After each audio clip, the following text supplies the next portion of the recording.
અને આવી ગરમીમાં આટલી મોટી સંખ્યામાં પધારેલા ભારતના ભાગ્ય વિધાતા મારા ભાઈઓ અને બહેનો,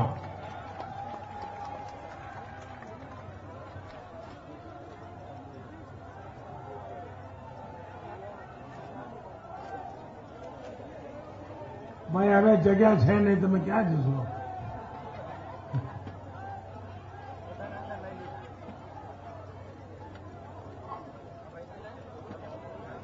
ભાઈઓ બહેનો, ચૂંટણીઓ મેં બધી બહુ જોઈ છે, પણ આ વખતની ચૂંટણીનો નજારો જ કંઈ જુદો છે.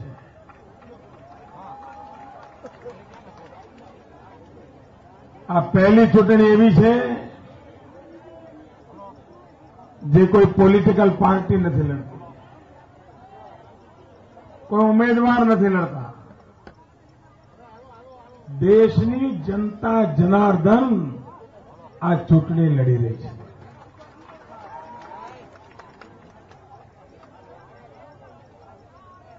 હું લગાતાર હિન્દુસ્તાનના ખૂણે ખૂણે ભ્રમણ કરી રહ્યો છું. ભારતનો કોઈ ખૂણો એવો નહીં હોય કે જ્યાં મને જવાનું સૌભાગ્ય નહીં મળ્યું હોય. અને ભાઈઓ બહેનો, આખા દેશમાં જ્યારે ચૂંટણીઓ જાહેર થઈ ત્યારે એમ લાગતું હતું કે આંધી આવી છે, આંધી. અને જેમ જેમ મતદાન નજીક આવે છે ત્યારે એમ લાગે છે કે આંધી નહીં, આ તો સુનામી છે, સુનામી.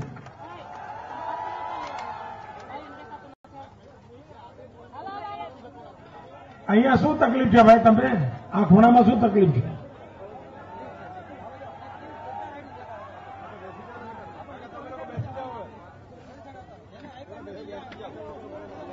મીડિયાવાળા અંદર આવી જાવ ને એટલે પૂરું થઈ જાય.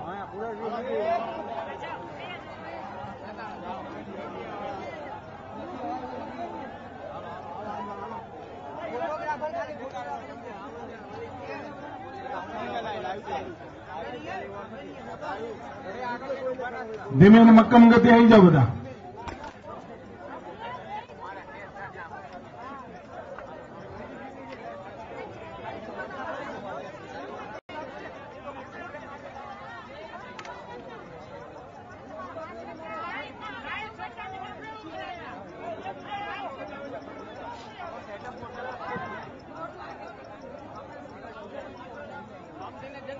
નિરાતે ગોઠવાઈ જાવ ને, બધું આપણે ઘરનું જ છે.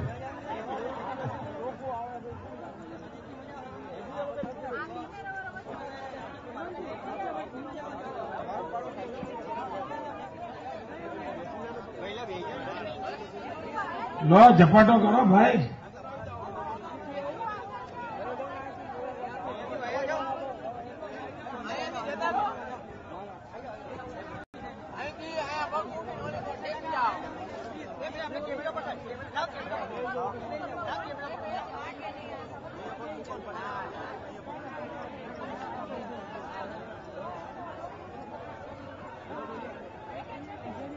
આ સફેદ શર્ટ વાળા ભાઈ તમે ખસો ને? હા, આ સિક્યુરિટી વાળા છે, આમ ખસો. બહુ ગંભીરતાથી બિચારો સેવા કરે છે.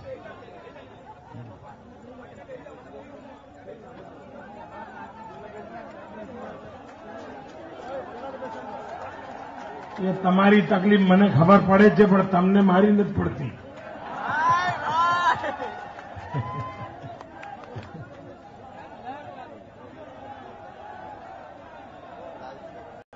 ભાઈ સિક્યુરિટીના મિત્રો બધા આમ આવી જાઓ, બધા હવ હારાવાના થવાના છે.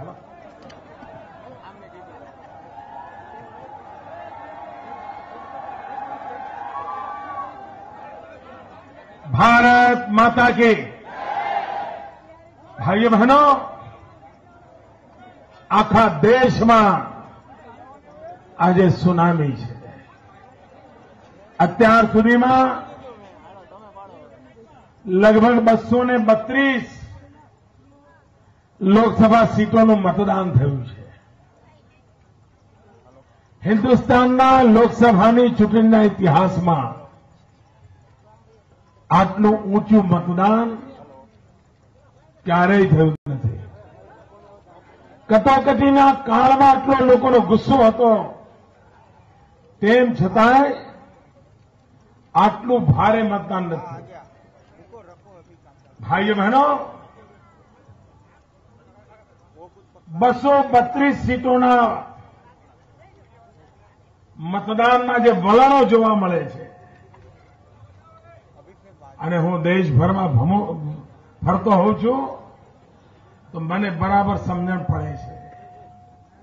આ 232 મતદાતાઓ એવી સીટોના એમણે 2 કામ પૂરા કરી દીધા છે. એક, દિલ્હીમાં બેઠેલી સરકારની વિદાય પાકી કરી લીધી છે, અને બીજું, નવી સરકારનો પાયો નાખી દીધો છે. હવે જ્યાં મતદાન બાકી છે, એમની જવાબદારી છે મજબૂત સરકાર બનાવવાની. નવી સરકારનો પાયો આ 232 સીટોના મતદાતાઓએ નાખી દીધો છે. હવે જે મતદાન થવાનું છે 30 તારીખથી 12 તારીખ સુધીમાં દેશભરના મતદારોએ મજબૂત સરકાર બનાવવાની દિશામાં મક્કમતાપૂર્વક મતદાન કરવાનું છે. ભાઈઓ બહેનો, દિલ્હીમાંથી કોંગ્રેસ જાય એટલું પૂરતું નથી.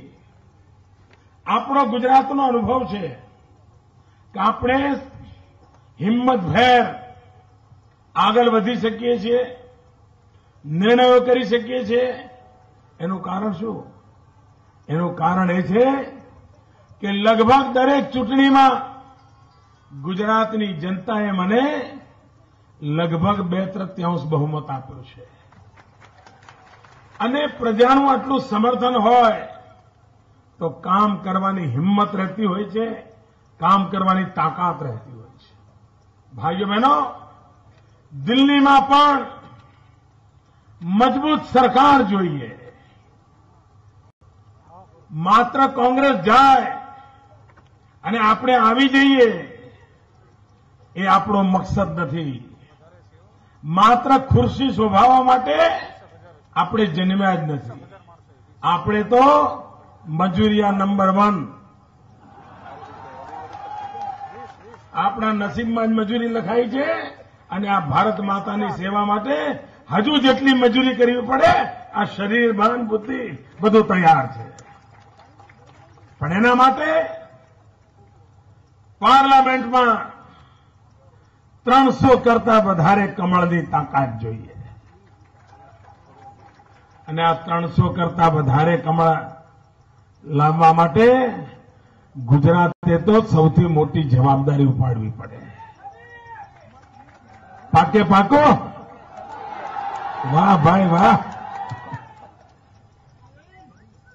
અમે તો ગુજરાતવાળા તો તાનબા ઝઘડા. ભાઈઓ બહેનો,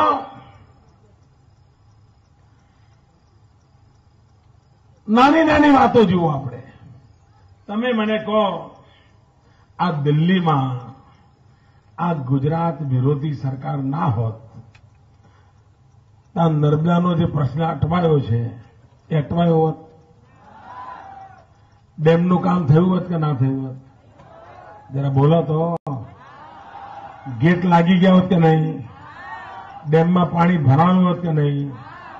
વીજળી પેદા થઈ હોત કે નહીં? પાણી બધે પહોંચ્યું હોત કે નહીં?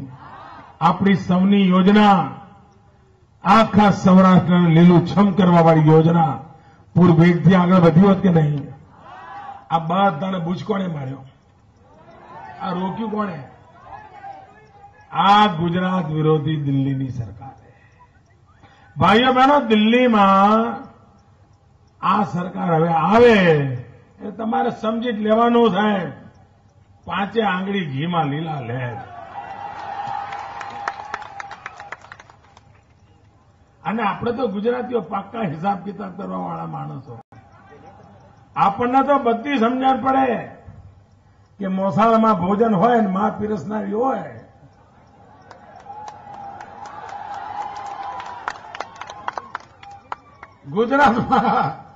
ગુજરાતમાં સમજાવવા ન દેવું પડે ભાઈ. ભાઈઓ બહેનો, બીજી બાબત, તમે મને કહો કે આપણે કપાસ વાવીએ અને સરકાર તો ઉભી રહે પણ કપાસના ભાવ બેસી જાય, આવું થાય છે ને. અને પાછું ઓછામાં પૂરું આપણા ઘા ઉપર મરચું ભભરાવે. કોંગ્રેસવાળા મીઠું નથી ભભરાવતા, મીઠું આપણું છે ને એટલે ના વાપરે, મરચું ભભરાવે. ભાઈઓ બહેનો, કપાસની નિકાસ પર પ્રતિબંધ મૂકીને ગુજરાતના કપાસ પકવતા ખેડૂતોને 7,000 કરોડ રૂપિયાનો ખાડો આ દિલ્હીની સરકારે કર્યો હતો. હવે એને સજા કરવી છે કે નથી કરવી એ નક્કી કરો. જેણે તમારા એટલે ગુજરાતના 3-4 જિલ્લાના ખેડૂતો 7,000 કરોડ રૂપિયા કપાસની નિકાસ રાતોરાત બંધ કરી, એના કારણે આપણને લાગ્યા. તમે મને કહો ખેડૂત ક્યાંથી ઉભો થાય? ભાઈઓ બહેનો, આવી જેમની નીતિઓ છે એની સામે દિલ્હીમાં એવી સરકાર જોઈએ જેને લોકોના પ્રશ્નોની ખબર હોય, પ્રશ્નોના ઉકેલ માટેના રસ્તા સૂચતા હોય. આનો વિચાર થવો જોઈએ. મારા ખેડૂત ભાઈઓ બહેનો, મારે 2 બાબતો આજે આપને ખાસ કહેવી છે. ભારતીય જનતા પાર્ટીએ એના ચૂંટણી ઘોષણા પત્રમાં, મેનિફેસ્ટોમાં 2 ખૂબ મહત્વની વાતો આ વખતે કહી છે. બીજી ઘણી છે પણ સુરેન્દ્રનગર જિલ્લાને લાગુ પડે છે એટલે કહું છું. આપણે કહ્યું છે જ્યારે અટલ બિહારી વાજપેયીની સરકાર હતી તો એમણે એક ખૂબ ઉમદા કામ કર્યું હતું, અને ઉમદા કામ હતું પ્રધાનમંત્રી ગ્રામ સડક યોજના. આ પ્રધાનમંત્રી ગ્રામ સડક યોજનાને કારણે દૂર દૂર 500ની વસ્તીવાળા ગામ સુધી પાકો રોડ લઈ જવા માટેનો આખા દેશમાં એક અભિયાન ઉપાડ્યું હતું અને લોકોમાં ખૂબ આવકાર મળ્યો હતો. ભાઈઓ બહેનો, એવી જ રીતે આપણું સપનું છે કે નવી સરકાર બને તો જેમ અટલજીએ પ્રધાનમંત્રી ગ્રામ સડક યોજના ગામડાઓને ઉભા કર્યા, એમ આપણે પ્રધાનમંત્રી કૃષિ સિંચાઈ યોજના આખા દેશમાં ખૂણે ખૂણે સિંચાઈ યોજનાનું નેટવર્ક ઉભું કરીને પાણી ખેડૂતને પહોંચાડવું, એના તરફ એક મોટું અભિયાન પ્રધાનમંત્રી કૃષિ સિંચાઈ યોજના અંતર્ગત ઉપાડવાના મકસદ સાથે આપણે આપણો ચૂંટણી ઢંઢેરો બહાર પાડ્યો છે. બીજું કામ, અટલ બિહારી વાજપેયીનું એક સપનું જે અધૂરું છે અને જેના માટે હમણાં 2 મહિના પહેલા સુપ્રીમ કોર્ટે આ દિલ્હીની નકામી સરકારને એવો દંડો માર્યો. આ લોકો એવા છે કે દંડો શું છે, ચાબુક મારે તો કઈ અસર ના થાય એવા લોકો છે. ચાબુક તૂટી જાય એમને કઈ ના થાય. સુપ્રીમ કોર્ટે દંડો માર્યો કે આ નદીઓને જોડવાનું જે કામ છે એમાં તમે શું કર્યું, જવાબ આપો. અને કેમ કરતા નથી? એના રિપોર્ટ પડે છે અટલજીની સરકારના, કેમ આગળ વધતા નથી? દિલ્હી સરકારના મોંમાં ફીણ આવી ગયું હતું સુપ્રીમ કોર્ટને જવાબ આપતા, અને હવે સુપ્રીમ કોર્ટે કહ્યું છે સમયબદ્ધ રીતે શું કરવાના છો એની અમને વિગતો આપો. ભાઈઓ બહેનો, આ દિલ્હીમાં બેઠેલી સરકારને નદીઓ જોડવામાં રસ નથી, એને તો બીજું બધું જોડવામાં જ રસ છે. પણ ભાઈઓ બહેનો, આપણે સંકલ્પ કર્યો છે કે જ્યાં ખૂબ પાણી છે એ નદીઓનું પાણી જ્યાં પાણી નથી ત્યાં લઈ જવું. આપ વિચાર કરો, ભારતના આખા પશ્ચિમ છેડાને છેક નીચેથી ઉપર સુધી જો પાણી મળી જાય તો આ દેશને ક્યાંથી ક્યાં લઈ જઈ શકાય. અને જે પૂર્વ ભારત છે જ્યાં નદીઓમાં લગાતાર પૂર આવે છે, લોકો બરબાદ થઈ જાય છે, એમને કેટલી મોટી રાહત મળી જાય. આ કામ આપણે કરવા માંગીએ છીએ. અને ત્રીજી, મારા ખેડૂત ભાઈઓ બહેનો, પહેલી વાર દેશમાં એક આપણે મહત્વનું કામ કરવા માંગીએ છીએ. અત્યારે સરકાર મિનિમમ સપોર્ટ પ્રાઇસથી તળિયાના ભાવ બાંધીને ખેડૂતો જે પકવે એ સરકાર ખરીદતી હોય છે. આમ તો પ્રેસ નોટ જ આપતી હોય છે, કોઈ દાડો તાજવા બાજવા બાંધતા નથી, લેતા જ નથી. નામ કરે કે અમે કરીશું, કરે નહીં કાંઈ. આપણે કરાવવા માટે, મને તો ખબર છે, હું સરકારમાં બેઠો છું, મારો દમ ઉખડી જાય. એમને કહું કે ભાઈ આ અમારા ખેડૂતો મરે છે, તમે ખરીદી કરો, આજે કરીશું, કાલે કરીશું. ખેડૂત રાહ જુએ નહીં, પછી બિચારો અડધા પૈસે માલ વેચી આવે. આ દશા આપણે જોઈ છે. આ સ્થિતિ આપણે બદલવી છે. અને તળિયાના ભાવ નક્કી કરવામાં શું કરે, જે તે રાજ્યને મરજી પડે એમ ચલાવે બધું. ત્યાં બેઠેલો જે ઓફિસર હોય દિલ્હીથી આવેલો, એને જે ઠીક પડે એમ કરે. કોઈ સમજણ નહીં, કોઈ વ્યવસ્થા નહીં, કોઈ નીતિ નહીં, કોઈ પદ્ધતિ નહીં. આપણે નિયમ બનાવવાના છીએ. આપણે આપણા ચૂંટણી ઢંઢેરામાં લખ્યું છે કે હવે તળિયાના ભાવ નક્કી કરવાનું એક પદ્ધતિ અપનાવવામાં આવશે. એ પદ્ધતિના આધારે તળિયાના ભાવ નક્કી થશે. અને પદ્ધતિ કેવી? તો ખેડૂતને ખેતીમાં બીજનો કેટલો ખર્ચો થયો, પાણીનો ખર્ચો કેટલો થયો, ખાતરનો ખર્ચો કેટલો થયો, દવાનો કેટલો ખર્ચો થયો, મજૂરીનો કેટલો ખર્ચો થયો, વીજળીનો કેટલો ખર્ચો થયો, એને ખેતી કરવામાં કુલ કેટલા રૂપિયા નાખવા પડ્યા, એના ઉપર 50% નફો ચડાવવાનો. 100 રૂપિયાનો ખર્ચો થયો હોય તો 50 બીજા ઉમેરવાના અને તળિયાના ભાવ 150 કરવાના. જે ખર્ચો કર્યો હોય એના ઉપર 50% ઉમેરીને તળિયાના ભાવ નક્કી કરવાના. આ દેશના ખેડૂતને ક્યારે આત્મહત્યા કરવાની નોબત ના આવે એવું ક્રાંતિકારી કામ આ નવી જે ભાજપની સરકાર દિલ્હીમાં બેસશે એ કરવા માંગે છે. ભાઈઓ બહેનો, આ દેશનો નૌજવાન ગયા 10 વર્ષને કારણે નિરાશાની ગર્તમાં ડૂબી ગયો છે. એને રોજગારના અવસર નથી દેખાતા, એને એના ભવિષ્યની ચિંતા છે. ભાઈઓ બહેનો, આપણી પ્રાથમિકતા છે કે વધુમાં વધુ રોજગારના અવસરો મળે.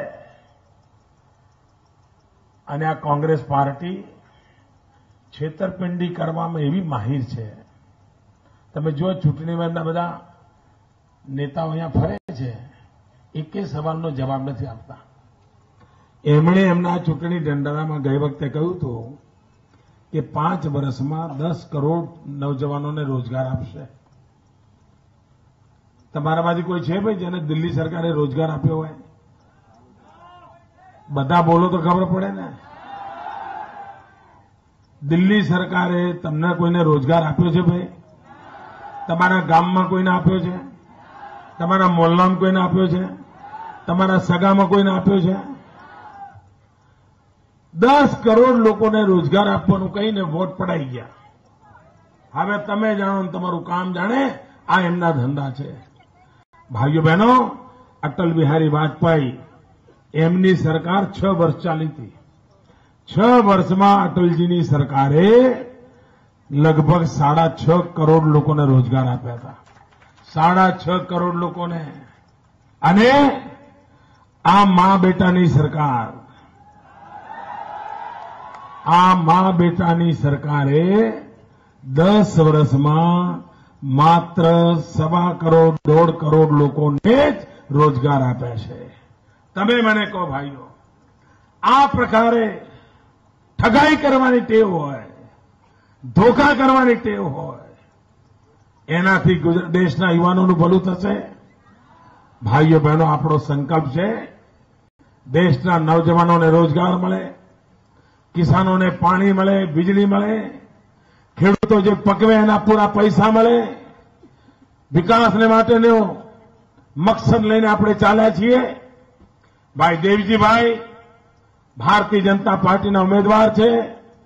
આપ સૌને આગ્રહ કરવા આવ્યો છું કે આપ ભાઈ દેવજીભાઈને કમળના નિશાન પર બટન દબાવીને ભારે બહુમતીથી વિજય અપાવો. મારી આપને વિનંતી છે. સરકાર તો દિલ્હીમાં ભાજપની બનવાની છે. અહીંથી બધા એમપી પણ ચૂંટાઈ આવવાના છે.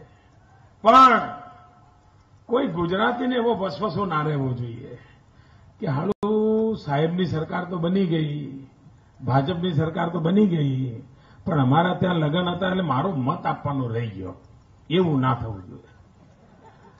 સરકાર બને, લાખો વોટોથી જીતીએ, પણ તમારો વોટ તો મને જોઈએ જોઈએ જોઈએ જ. મતદાનમાં કોઈ કચાશ ન રહે. ગમે તેટલી ગરમી હોય, મતદાનમાં કોઈ કચાશ ન રહે, એની આપણે ચિંતા કરીએ. અને આખા દેશમાં મતદાન થયું છે, એના કરતા ગુજરાતમાં મતદાન શું થશે? વધશે. પણ હજુ અઠવાડિયું છે, મહેનત બહુ કરવી પડે. અને દરેક નાગરિક મહેનત કરે. ભાઈઓ બહેનો, ગુજરાત એક નવો ઇતિહાસ રચે. આપ સૌને ખૂબ ખૂબ શુભકામનાઓ. ભારત માતા કી.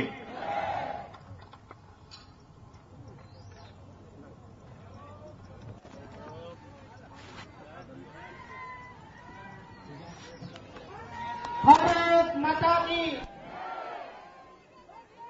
नरेंद्र भाई तुम आगे बढ़ो. नरेंद्र भाई तुम आगे बढ़ो. नरेंद्र भाई तुम आगे बढ़ो. भारत